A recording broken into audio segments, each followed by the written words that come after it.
Hey everybody. Thank you for joining us today. We have some folks in person in the Bronx. We have some folks on Zoom. Hello. This is our first hybrid event in this space.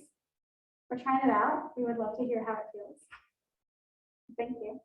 My name is Lynn Leese. I'm the Interim Director of Career Education, Career and Professional Development. I'm Roselle Glick. I'm the Associate Director of Career and Professional Development here on the Bronx campus. So today's workshop is called Dress for Success as Your Authentic Self. What we wanted to offer is a workshop that covers professional standards of dress, because there are lots of different ways to come to an interview, to come to the office. We want to give you some resources to obtain that attire if you need to. But we also wanted to make sure that in this conversation, we were acknowledging things like anti-discrimination legislation, unconscious bias, the things that come into the hiring process that really affect you as a person and your full identity and how to navigate that. We are not experts in everybody's lived experiences, so I just want to start with that. A lot of the stuff we'll be talking about today, we have experienced, a lot of it we haven't, a lot of it you probably have. So in many ways, you're also bringing expertise to this conversation. We really want to hear from you about what your experiences and your questions are so that we can make sure we're best serving you. All right, sound good? Yes, sir. Okay, actually, yeah. Well, we're gonna start. So I think what we need to do is like get out of this. Sorry. We're gonna start by asking you about what this means to you. And actually, let me activate that. So if I can ask everybody to participate in our poll everywhere. You might have this app on your phone already. If not, you can either go to the browser or you can text to the number. We want to hear from you, everyone in the room, and everybody on Zoom. So there's a link up there, pollev.com, and you can also just text to that number, and then you can text in your answers. And our first question is just, what does authenticity mean to you? So we're looking for free-form answers. It can be a sentence. Just when we say, as your authentic self, what does that mean to you? And feel free to submit multiple thoughts if you want.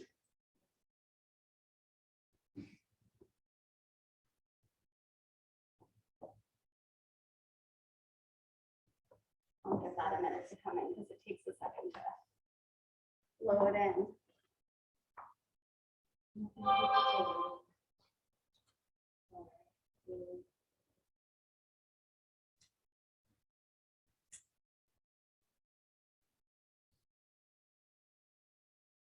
Real. Authentic is real. Being your true self. Embracing your own passions and interests. I love that. Being yourself. There's a lot of being yourself. Honesty. Embracing who you are and showing it off. Being proud. The culture. Natural. Yeah. Give us a second and see if any more come in. Your values.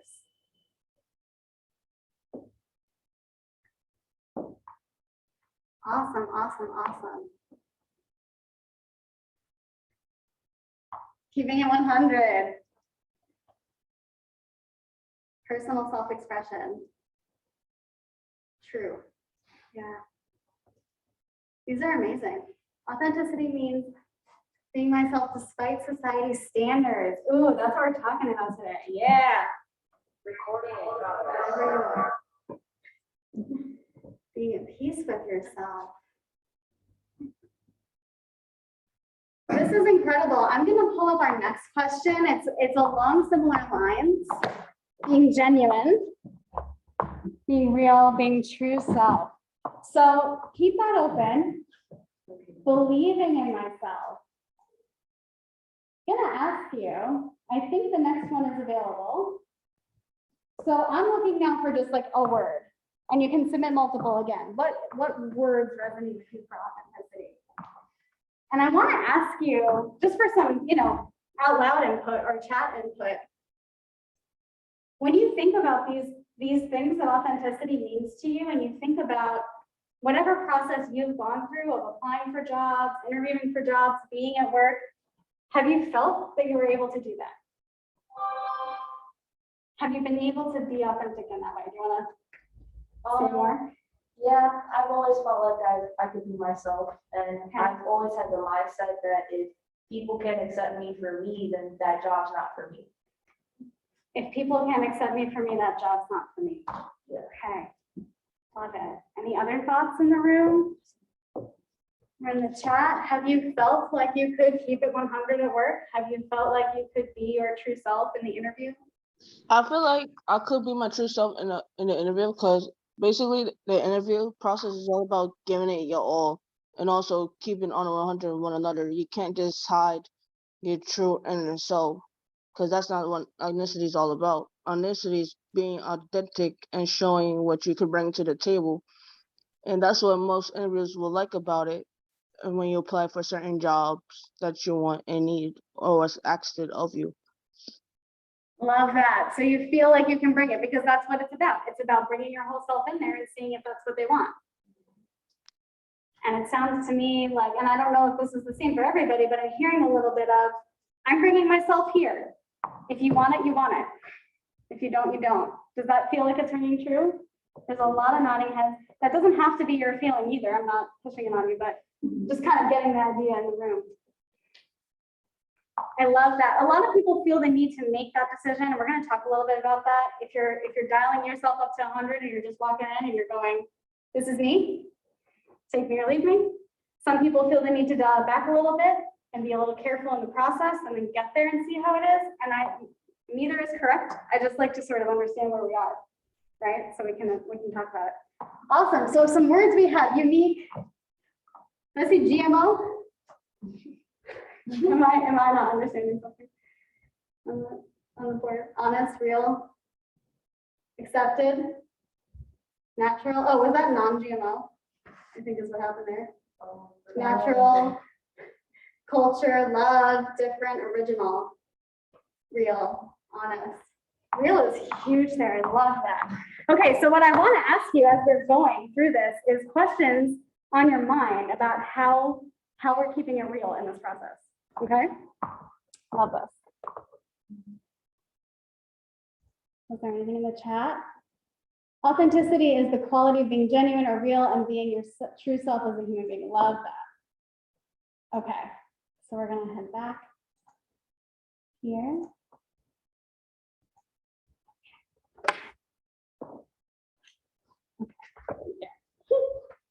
Okay, so you've already talked about a lot of this in your answers.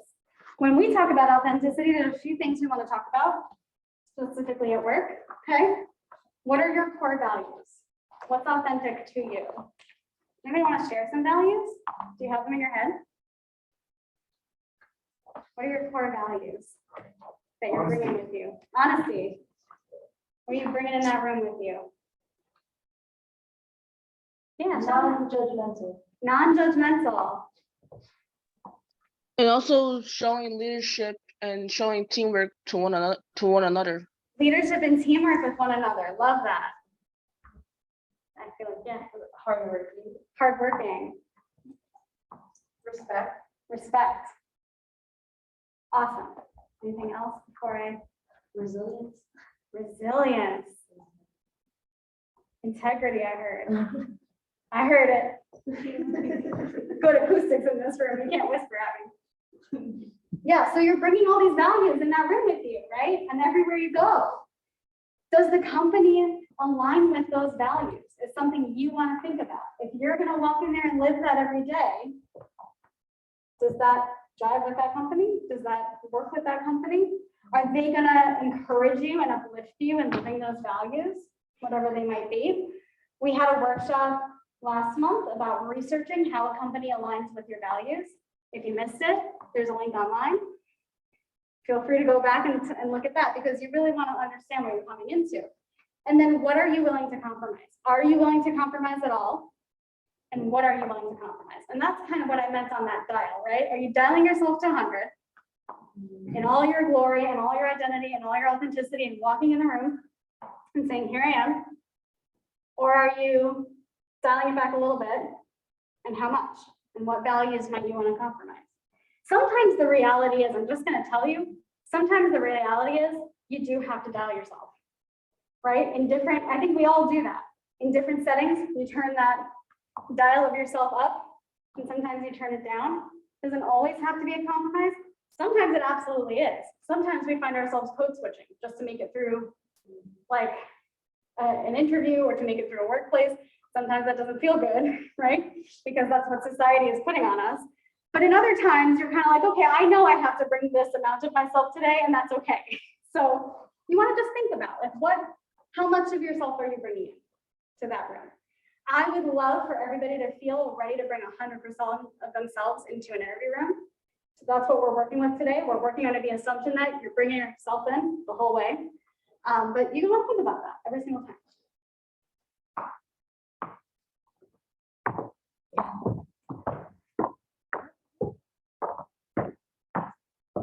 So when thinking about a company that you like to work for, it is good to think about, do they have a dress code, right? And kind of put yourself in their shoes.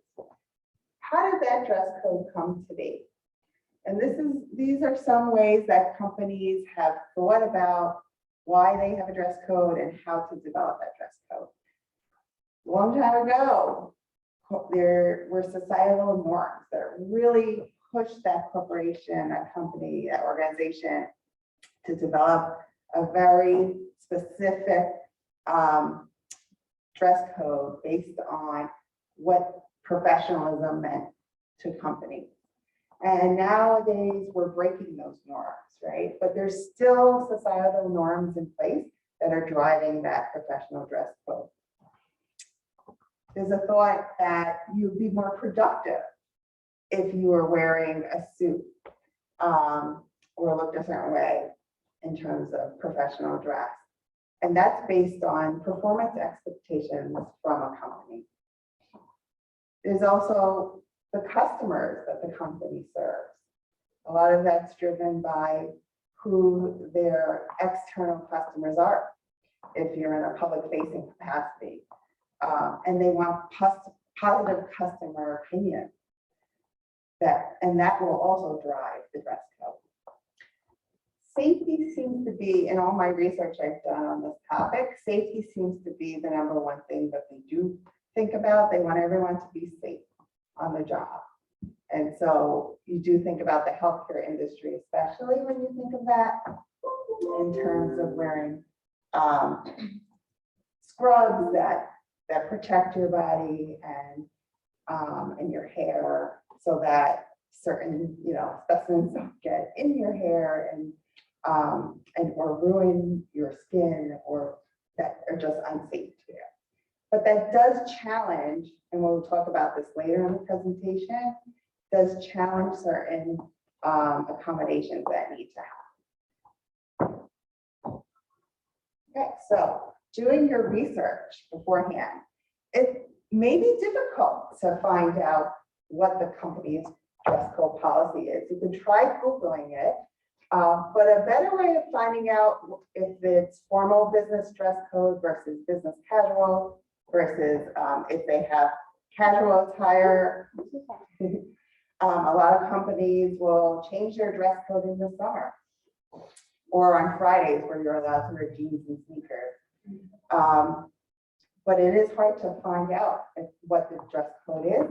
So what you could do, you guys are lucky. Back in the day when I was looking for a job, when I was in college, there was no way I could have found this out without maybe talking to someone and finding out through that person directly who worked at that company. But now you have websites that can give you that kind of intel, like Glassdoor or LinkedIn, even Handshake. Students write reviews, and it's good to find the person who's, let's say you want to work at a bank. You go on LinkedIn and you type in Chase Bank, and then you find people who are working at Chase Bank, and you reach out to them and message them and ask them, maybe what the dress code policy may be, so that when you go for that interview, you're kind of prepared. You could also ask the recruiter during the interview process what the dress code policy may be, and it's a good question to ask.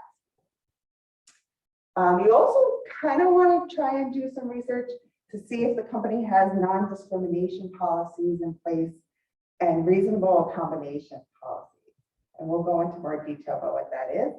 But when we talk about your values and do your values match that company's values, it does play out in dress code a lot of times, but it's also challenged by different companies who are still based on societal norms and aren't progressive and moving forward with that. But you do want to find out if the company does allow for accommodations in dress code, or do they have a hard, fast rule? There's 3 different types of dress codes. There's interview attire, business casual, and casual. And today I highlighted interview attire because we're going to focus on that, since many students are gearing up towards internships potentially, and you're going to have upcoming interviews for that, or you may be getting ready to graduate. And so you want to prepare for that interview. And the great thing is we have some models here today. We're going to model some clothing for you. But basically you want to make sure that you wear something professional that makes you feel comfortable. And we're coming out of the pandemic, thankfully, hopefully. And so we're starting to be in person now. And so I do have a quote that even if your next interview is virtual, dress up like it's face-to-face. So we're kind of going back to the way it was before pajamas and Zoom meetings. And we are starting to dress up more professionally now, like we were before. So we'll kind of talk about what that looks like. And we do have some models. So these are students who have volunteered to model clothing for us today from the clothing closet that's here on the Bronx campus. And any student, any Mercy student can actually make an appointment on Handshake, and they can shop at the clothing closet with me and pick out a free article of clothing for an upcoming interview. And it's free and fun to shop. And we were able to do that this week. And I'm going to have these students come on up and introduce themselves. They're going to tell you their name, their major, when they're graduating, and we'll talk a little bit about what they're wearing. So come on up. Hello everyone, my name is Jason Rivera. I majored in behavior science and I'll be graduating this year in May. Thank you.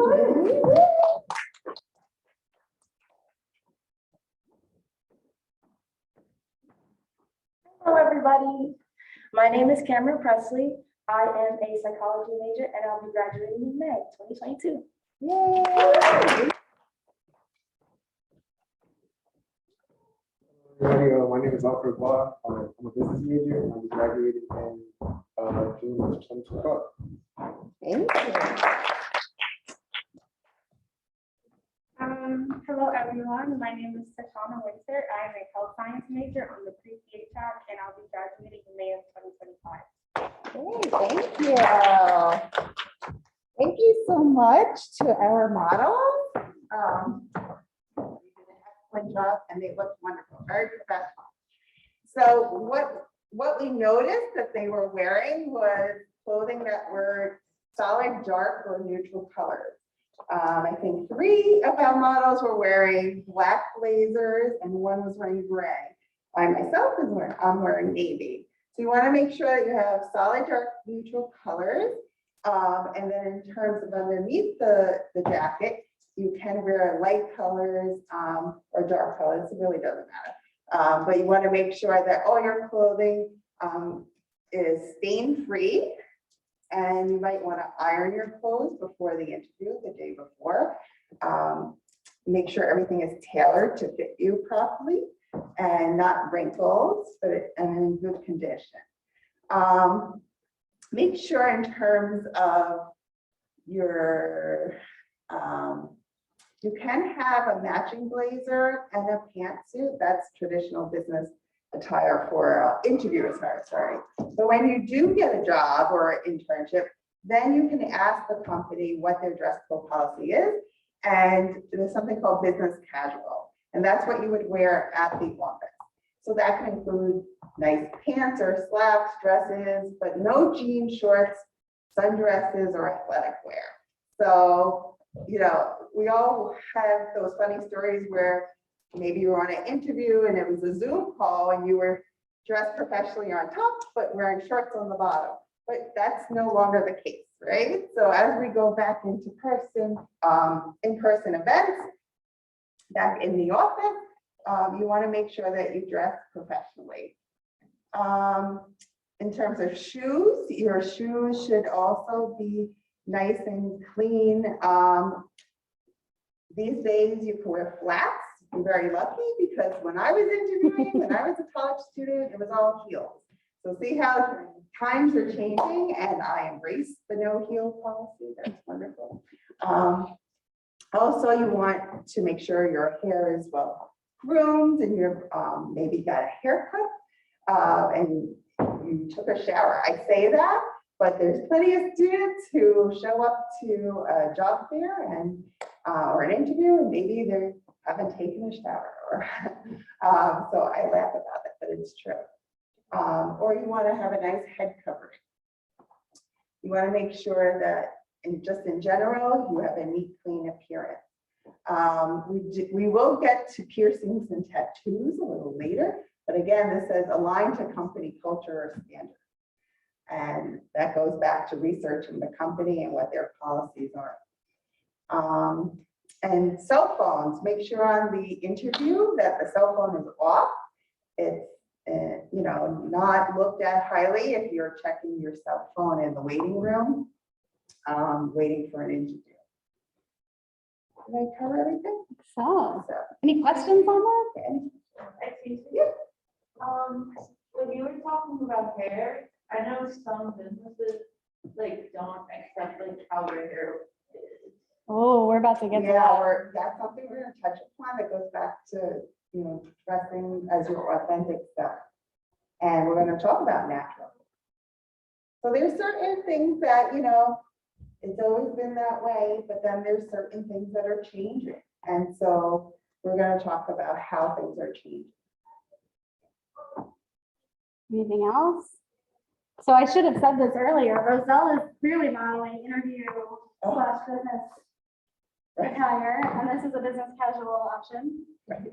Full disclosure, I'm wearing jeans on Zoom this morning, and everyone had room to come into campus. So there you go. We're still transitioning. Yeah, it's gonna take a while. Yeah. Okay, so this is exactly what we're going to dive into. So there are a lot of laws in the world, in the nation, that prevent employers from discriminating against candidates for multiple identity-based and demographic characteristics.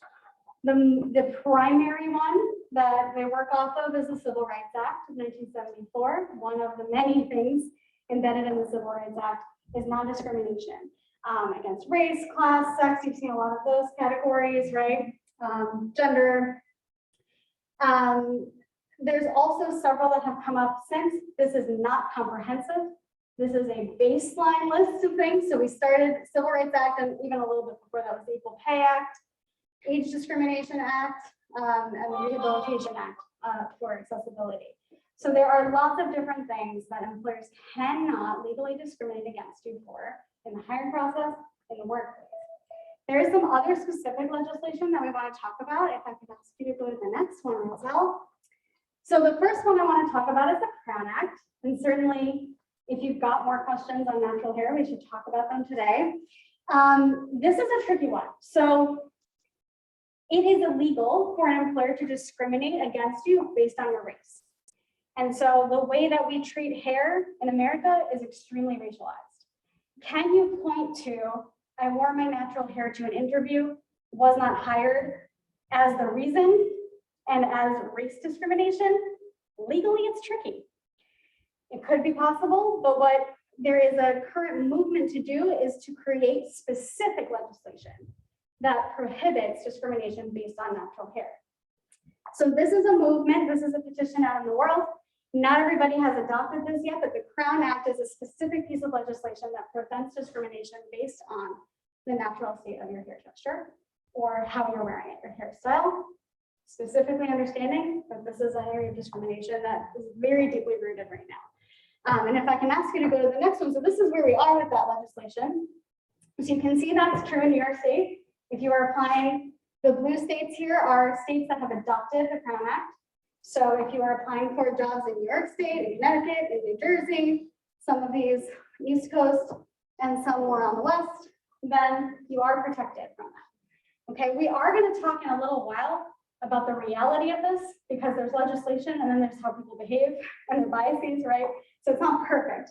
Just saying that it is illegal in certain areas to do that. And then you can see we're in various stages across the country of adopting this legislation. And there are states here that haven't adopted, but you can see little blue dots where the counties are like individual counties. So it's a long road ahead, but if you are applying in the tri-state area, you are protected by this legislation. Question before we move on to other things. That's like 2 minutes on a very loaded topic. Are there questions? Are there experiences you want to share? We're open to the conversation. Neither of us has this specific experience, right? So we want to hear from you. Me personally, I don't have that experience. Like I've walked in numerous interviews with big afro with no problem, but Right. I do know some friends or some people who have tried. Like I have a friend who tried to intern at Google and they turned him down because of his hair. They tell them that it was because of hair? Well, they didn't tell them, but like my friend got the hookup from another friend who worked for the company, and that's basically his Who friend had told the him, intel yeah. from, yeah. So he got turned down because he had locks, like he had dreadlocks, and they weren't, he didn't get his retwist yet, so they discriminated him because his hair was crazy. So they thought he wasn't professional looking. Yeah. Okay. Yeah. So, as a young Black woman, it's always an adjustment for me. I have to learn, like, I have to read through my research and learn the type of environment that I'm like, going into because I have the option to switch up my hair. This week I will be in like this style, and the next week I will in this style. So again, going back to like being authentic, when I'm working in an environment, I want to make sure that's an environment where I'm feeling comfortable and where I'm able to like be myself and like I won't be like discriminated against, like no matter what my hair type is for that week or for the few days of the week that I like to change. Is there anything specific that you have done to try to psych that out of the workplace? Like, how do you figure it out in the process? So normally I just try to play it safe for interviews. So like if I have like really long hair, because I like my box braids really long. So when I have interviews, I'll make sure to put it in a bun or ponytail. To like, because most people aren't accepting of your culture. So if you walk into like office box braids halfway down your back and do it. Most people are like, oh, like your hair is really long, and just even though it's 2022, people should adapt. So I just always make sure that if I have braids, that it's up in a bun or ponytail, so it doesn't seem as extravagant. And that's like not a good thing to say, but in this reality. Looking for the reality now. I mean, we're acknowledging the full reality of the situation. Yeah. Like before I had this hair, I had braids, and a lot of people weren't accepting of it. Like, and they always ask me, "Oh, when are you gonna put your hair out?" Really? Yeah. In the interview stage or when you get to work? Like this was like school. Yeah. Because when you said school, it just like reminded me, oh, how people used to say. Absolutely. And don't when are you gonna put your hair out? Like a lot of people have said that. And then when it came to this way, like a lot of people were saying, oh, Adele, you should keep your hair like this. Yeah. And to me it was like saying, so me not having my hair in braids wasn't good enough. Yeah, and so thank you, by the way, thank you for sharing these experiences with us. It's important for us to kind of understand what you're up against, and I think we are working on our own, knowledge and talking to students, but the more we hear from you, the better we can work with you on it. So it sounds to me like I'm hearing two kind of different situations in the room, and one is in the interview process, there's discrimination faced or fear of discrimination that is very real and warranted. And then there's also when you get to work, just what the culture is like what the people are like. Even if maybe you didn't face that kind of discrimination in hiring, you might get into the workplace and coworkers behave that way toward you and microaggress at you. Yeah. I feel that if they restrict you from wearing your hair the way you like to wear your hair, you're not gonna last long in that job. It's a job that's not made for you. I've worked in a lot of years, 12 years in police force. You know what? Hair is not really that important. Dress code, yes. Appearance-wise, as far as facial hair and stuff like that, it's a big thing. Because one person, I went into that job thinking, I gotta represent them, not me. Me was nowhere to be found. And that's why it didn't last long. That job wasn't made for me. That job did not let me express myself. So if I go to a job right now, I'm gonna dress the way I want to dress because I can. Mm-hmm. Not because I have a pension and everything. Yes, that's true. But because I'm free to do that. And I will last a long time because it's something I enjoy. I'm looking forward to working in that job. So yes, it's one of the things that I look for. But they'll let me be me. If not, say what I mean. Yeah, I mean, so this is where it gets really tough, right? And this is some of what I was hearing in the room earlier too, is like, I'm going in there and I'm gonna be me and I'm gonna see how that goes. And there are certain ways, in earlier parts of the presentation, Roselle was talking about, this is why those dress codes exist, right? And so whenever you are going to an employer, you are a representative of that company, and that is a lot of what they look at.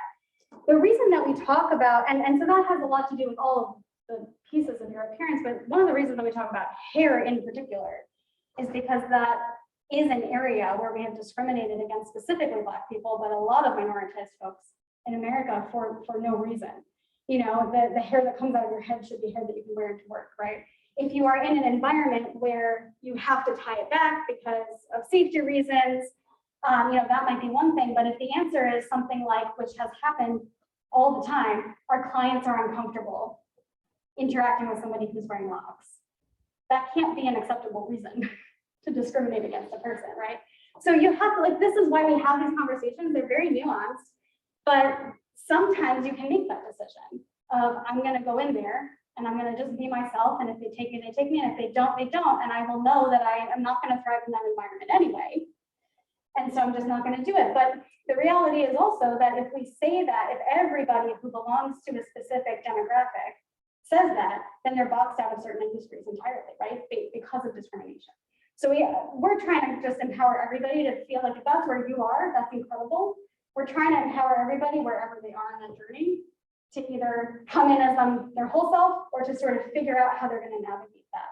But it can be really tricky, and somebody with white skin like myself I can't relate to that. I don't have that experience, right? So it can be easy for me to say, I'm just going in, take me or leave me, but I don't face those microaggressions every day, and I don't face that kind of hiring discrimination. So that's why we talk about it. I mean, I appreciate the input all around, but that's why we talk about it.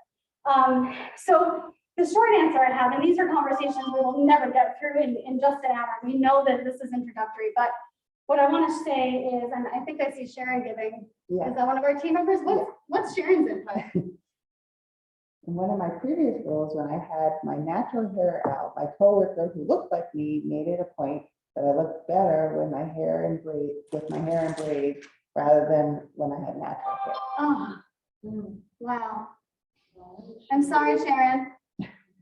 I don't think you can see Sharon, but that's okay.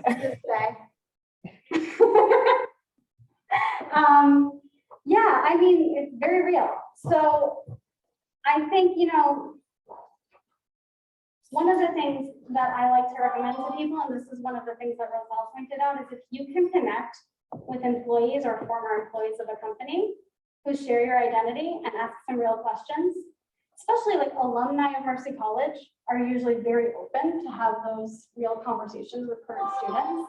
If you can try to psych out a company a little bit beforehand, that probably helps you make the best decision about how you're going into the interview. I can't tell you whether you should wear your natural hair or not. Like that's a choice that you'll have to make based on your experiences, but we can help you do some research. And then that's where it comes to, like, some people just go into the interview in full natural hair, and then you know, right? You have a sense of what the hiring process is going to be like. You don't know what it's going to be like when you get there. You don't know what microaggressions you're going to face from coworkers. That's a lifelong navigation. We're here to talk you through it. We've got lots of staff who are ready to talk you through it. But yeah, you have to kind of just psych it out. If you are at a point where, and the tricky part is most of the time they don't say it to you as part of the hire process, but you know, right? That's what you know, we know. We always know. If someone says it to you, if someone says to you as part of the hiring process, it would be better if you didn't wear your braids. It would be better if you had straight hair. Please come chat with us immediately. Number one, if we have a relationship with that employer, we got to do something about that. Okay. Number two, if we don't, we want to at least understand where employers are who are continuing to do that and have a chat with you and support you as best we can. I would say some employers, they're very smart about how they choose Absolutely. their words. So it may not be, oh, you know, your braids are not, no, it may be like, oh, you're not the image that we're looking for. You're not a culture fit. Right. You know That's what I my mean? favorite one. Not Yeah. a culture fit. Right. Yeah. Okay. Okay. So I'm starting to feel like maybe this is a conversation that we need to continue. Maybe. Tatiana has something to say. Yeah. I feel like no matter what hair you have, what matters is that you go in for the job that you represent for and represent for you, not doing for the company that you could be associated with or applying for what's your choice. And also you have an amendment that has to have a say on it. Yeah. Yeah. This is why we want to hear from you about what you're facing and what your attitude is toward it, because it's easier for us to support you when we know. Like, I'm really feeling in this room. I'm going in. That's what I'm doing. Okay. All right. We're going to keep going, but I'm making a mental note. I think there's a lot to talk about here. That's good. Religious accommodation. So aligned with, what we're talking about being your authentic self. We've had students ask us specific questions about, should I wear hijab on my job interview, for example? Well, just so you know, Title VII of the Civil Rights Act requires employers to accommodate the employees' religious beliefs, okay? There is some wiggle room with that, but they should take into consideration and accommodate for someone's religion. And so, again, like you said, they can't say that they're discriminating that person if they didn't hire that person who is wearing a hijab, for example, on a job interview, but that person should not be discriminated against and has rights not to be discriminated against based upon that. And in 2015, this really came about because a company called Arab Congregating Finch did not hire an applicant who was wearing a headscarf for religious reasons because it didn't conform to its dress code policy. And so this company is very interesting to follow because they had to do a lot on their end to rectify the situation because it went all the way to the Supreme Court. And I've been in workshops with their DEI director. She's wonderful. Her name's Gabrielle Royale. And you can follow her on LinkedIn, and she's very active on social media. And so as a result, they hired somebody to be in charge of their DEI task force. And they have, come a long way since the Supreme Court ruling. And there's even updated guidance as early as January 15, 2021, that employers should allow religious expression among employees at least to the same extent that they allow other types of personal expression that are not harassing or disruptive to the operations of business. And so this is being updated as we speak. It's very recent, but there's definitely a movement in this direction to become more authentic, to wear what makes you feel comfortable, and it's protected by the law. Awesome. Any questions on that one? It's not a religious related question, but it's interesting about Abercrombie and Fitch because a personal story, kind of personal, is my best friend applied for work at Abercrombie and Fitch when we were like in college or high school, and she's petite, beautiful, white. You know, all the things are supposed to be very positive, but they told her they couldn't hire her because she wore too much makeup. And she didn't. She actually wore very natural makeup, but they like that very, like you just got down to a bucket of water kind of look. Yeah, and that's what they had told this candidate. She didn't fit into their all-American look. That's what they said. Oh. Six pack and, Ooh, So That's now they've done a lot of work to change that image because they got in a lot of trouble. yeah. Went to the Supreme Court. I'm putting that one under gender discrimination. I think what the makeup that women wear or do not wear is policed very heavily in the workplace. they said she wore too much makeup, and she really doesn't wear much makeup at all, but for them, they don't like really much makeup, they only hardly any makeup. You have to be just very naturally young and beautiful for that. And that will fall under a dress code policy once the person's hired, but you can't discriminate, in the hiring process. Yeah. Yeah, Yeah. exactly. I could wear less makeup when I work here. If you like. Yeah. Gender neutral dress codes. So we talk about professional attire. We have traditionally talked about professional attire as men's and women's wear. I hope you noticed or at least saw that we did not do that here. We are moving very much away from gendering any of our attire because first of all, gender is not binary, has not been. We're very much acknowledging that in 2022. And also it's fine to blur and cross those lines. I don't want to make assumptions. Cameron's wearing a men's cut. I don't know if that's something you want to, and I believe that's a gender line cross. I don't want to make it reveal anything. No, that's definitely like, for everyone who's seen me on Zoom too, I'm wearing a men's suit technically, but it fits me great. I mean, I've always seen clothes as clothes, like if it fits me good and I feel confident in it, I don't care if it was made in the men's section or whatever. I remember I was in Walmart and like they had a bunch of shirts that, are more like graphic, they had graphic novels and stuff on it. And I was looking for it in the girls section, they didn't offer it. Most girls' clothing was very see-through when I seen it, but then in the guys section, it's made with better quality. And, I've always grown up, like my dad always taught me, like, get clothes that have good quality. So I remember one of the employees was like, oh, you're in the men's section, you're in the wrong section, the girls is over there. I'm like, I know where I'm at. So I don't really care whether it's, men and women. I feel comfortable in it, and that's all that matters. Can I put you on the spot and please contribute? Can I I'm wearing a men's shirt and I Oh, come on. nobody would have. Oh my God. I know. It looks very good on you. I just felt, I like this one better than the other one. we had. And since it fits me so well, we would have never been able to tell that it's only men's shirt. Yeah. See the styling for both of them. So we've got a men's shirt under a women's jacket, right? And absolutely would not have noticed. And Cameron has styled this men's cut in a way that just super looks professional and wonderful. So yeah, so thank you. Yeah. So you should know that there are laws also preventing this kind of discrimination as well. Gender identity discrimination, dressing in a sort of neutral or blurred or crossing gender lines kind of way.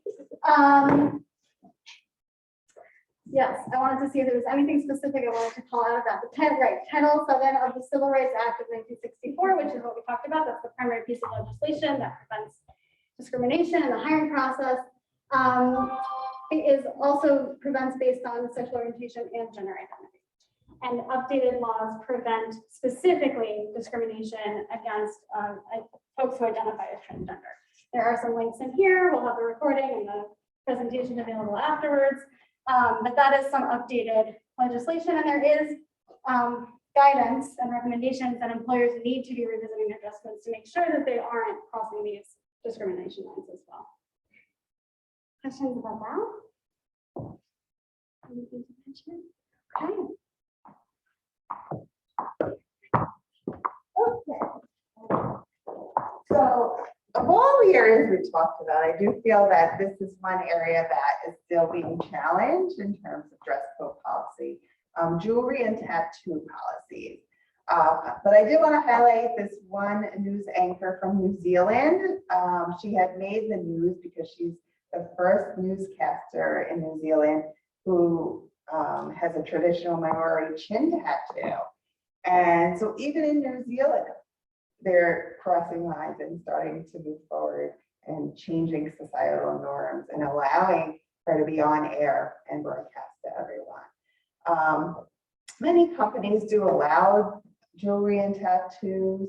I do know, like, for example, if you want to be a state trooper, I don't know if it's still like this, but you could not show your tattoos, so you would have to cover them up. But, you know, like we said, things are changing. It's how, what are your values versus the company's values and how much are you willing to compromise? But just, you know, there are some factors that go into, does the company want to include this in their dress code policy or their policy? Personal safety, again, is always the number one concern. Just making sure that, you know, the jewelry won't get caught on anything. Productivity, performance, again, offensiveness to coworkers, they do take that into consideration. But again, things are changing where, you know, they're allowing people to show up as their own authentic self because they feel they value their employees and they feel that that's important to them. So again, you do have to do that research on the company and does it align with your values? Cool. Questions on Yeah. jewelry, tattoos? Like when, this is like a story from back then. Like I used to do sports and my coach, he like got mad at me for wearing jewelry. And he said that he can kick me off the team if I keep wearing it. Yeah, I myself played sports in high school and I remember having to remove my earrings. So that's a safety reason. Yeah, but you know, if you go to work, you know, there shouldn't be an issue with that unless you do work in an industry where it may be an issue. I know sometimes like when it comes to tattoos, some people will cover it with like makeup or something like that. Yeah, so again, it goes back to how much do you want to compromise of yourself? You know, do you want to work for a company that makes you cover your tattoos versus a company that will allow you to be yourself? As someone with a nose piercing, I'm kind of thankful for masks. In the new environment, because no one can tell if I'm wearing my mask correctly, but I have a nose piercing and I love it, so I don't have to take it out. So, yeah. But again, what happens when, you know, we move towards demasking and so, and then the company has a policy against that. I do find they're being a little more lenient with it these days. I remember watching the news one morning and it was an anchor and he was very shy about it, but his coworkers called him out and said that he got an ear piercing, but I think he removed the piercing when he went on air. So again, that's a really good example of bringing your authentic self to work. I agree that things are changing. I mean, I've been working at Mercy 15 years and I never have felt that Mercy has discriminated against me, but in prior job interviews, I have at one point had 19 earrings and I used to take every single one out for an interview, which is a real pain in the butt. And I do have a lot of tattoos and I always was conscious of where I was getting them because I knew I had to be able to cover them up. And now it's not so much the case, but I see a lot of girls get wrist tattoos, hand tattoos, neck tattoos, behind the ears, and it's not an issue as much anymore. Yeah, things are changing in some ways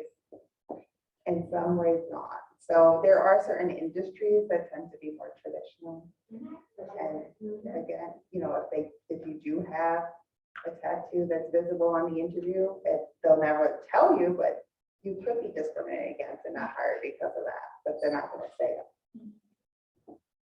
As someone who wants to go into healthcare, I'm very passionate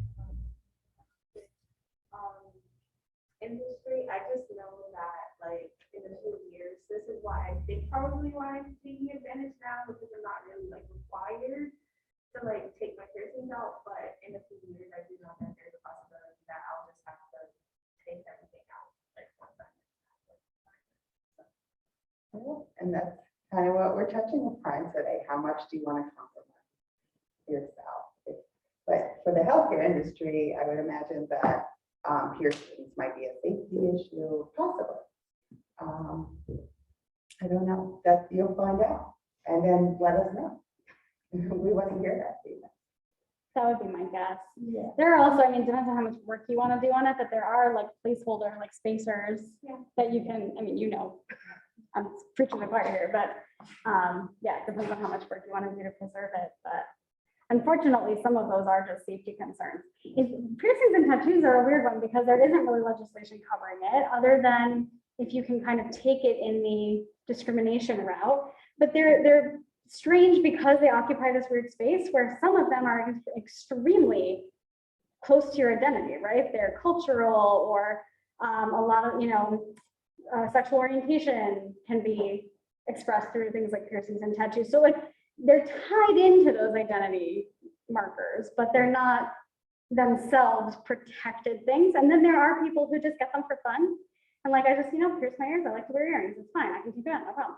So it's one of those things where like you can take it down that road or you could not, but it's also very hard to prove that that's what it's wrapped up in. And there's a lot of safety stuff. So it's just a very gray area.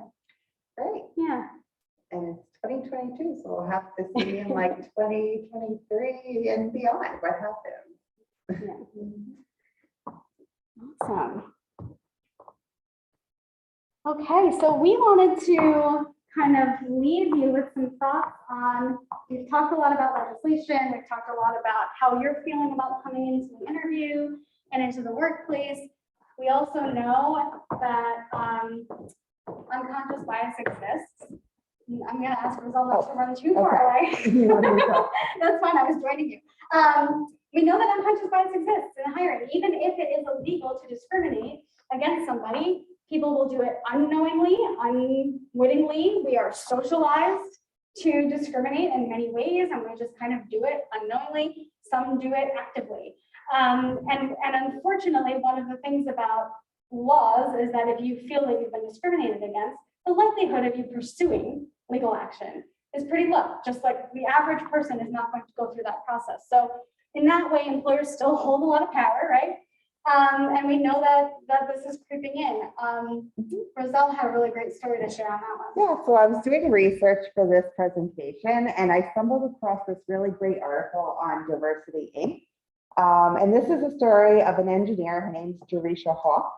And she was going up for a promotion at her company. So she Googled images for professional hairstyles. And then she came up in the Google search, actually her photo came up in terms of images for unprofessional hairstyle. And she was shocked. And so the company loved her and got on board, and their executive director even made a statement that part of having a highly engaged and productive team is creating an environment where everyone can bring their full self to work. And that's the crux of bringing your authentic self to work.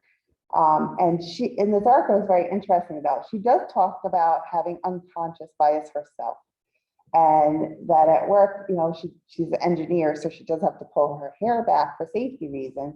But she also was wondering, should she wear her hair natural for the interview or not?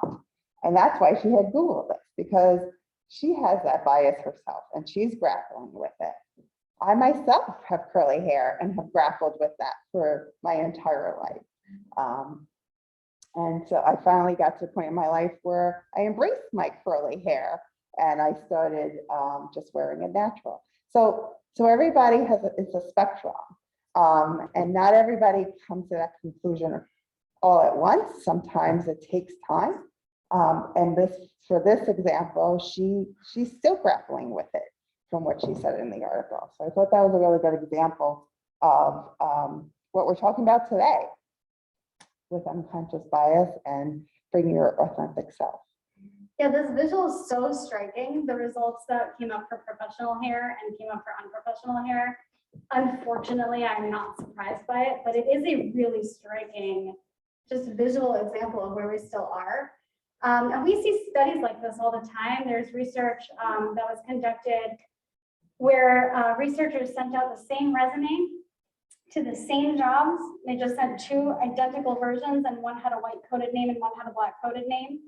And the resumes that were sent out with the white coded name got callbacks for interviews at literally twice the rate, right? So we see where that bias still creeps in all the time. And we know it from data, and we know it from all of our lived experiences, and we hear it from students all the time. So we want to make sure that you're empowered with the information on your rights and feel as confident as you want to feel, however far you're dialing that dial. And we just want you to know that our goal in career and professional development is to just meet you where you are on that journey. I want everyone to show up authentically. Employers are now saying, come as your authentic self. I've stopped using the word because not everybody's fully comfortable. So I'm just saying, however you want to show up, however you want to go, however much of yourself you want to bring to an interview, to the workplace, we're here to meet you there and try to help you get there. It's interesting that you shared about that company that did research about like putting like your race on a job application. So I have a friend, and she was born and raised in Ghana, but she now lives in New York, and she's beautiful, but she has darker skin than me. And obviously that's like, even though it's 2022. So interesting enough, like since COVID, she stopped putting her race on job applications, and she noticed that there's been an increase in callbacks and interviews. And lately, she goes to a state university upstate, and she was applying for, I think, a work study job, and she did not put her race. And like, I think when she got a call back, one of the managers were like, oh, just so you know, even though you didn't put your race on your application, we can see that through your student ID photo. So it's just kind of like, you do it for a reason, but then you're still pointing out the fact that. Yeah. Oh gosh. Yeah. Thank you for sharing that. There's so much wrapped up in that. One of the things is that social media has not caught up with these. Like, we have our photos out on LinkedIn. We have our photos out on our social media. We have student ID stuff, and all of our identity, our visible identity is out there. And yet they're supposed to be super neutral and in the hiring process. So how do they do that? I also just, this thing where she stopped putting her race on applications and started getting calls. Is that how I understand it? Yeah. So this is, if I'm being really honest with you, employers are leaning really hard since June 2020 into diversity hiring, right? This recommitment to serving minoritized people and uplifting minoritized employees is real, and you're going to see that language everywhere. I'm super nervous about it. I want it to be real, but then we see that this still happens. We see that that bias is still there. When people don't self-identify fully, then they're getting more callbacks, right? So I just, it's a very complicated conversation. We're here to have it. This is one of many, but it's there. We want to recognize that it's there. Thank you for sharing all of that today. I think that's the end of our formal presentation. We want to leave a little space for any more questions or comments in the room. I first want to just say thank you for everybody's participation today, your stories, your experiences, your questions. We love that you brought that into the room today. We want you to feel comfortable. I hope you feel comfortable coming to chat with our team if you have individual questions that you want to address. If you're not sure who on the team to talk to based on your major or anything else, please feel free to reach out to me and I'll connect you to the right person. We are asking you, any students in the room before you leave today, if you can take a quick, there's a QR code, there's a really fast survey. We do these at the end of every workshop to make sure that we're teaching you in a helpful way and that we're offering valuable content. And then, yeah. Can they take that photo from where they are? I think you can, yeah. Yeah. Cool. And then I've left our website, career.mercy.edu, if you want to schedule an appointment, if you need any other resources, if you want to find recordings of our old workshops. I know we've got some graduating seniors in the room. I want to pitch to you that first of all, yes, congratulations. Our team is here for you after graduation too. If you are not ready to start searching for jobs, if you feel like you need that break, after graduation, or if you're looking now, if you graduate and then you need some assistance, please feel free to make an appointment. And then just, that's my spiel. I don't know if you had any closing thoughts. No, does anybody have any feedback on today's workshop that they'd like to share? I can stop recording. Yeah. Feedback, questions that we didn't get to? I just want to say, so I graduated in May 2021, Okay. and now I work here. Yeah. So, for me, it wasn't, the hiring process was interesting because of Zoom, but I felt very comfortable. So I had my Zoom interview, and then when I came in person, I have a tattoo on my foot. So I wore flats to like see, and I got more of, oh, I like that, and oh, cool.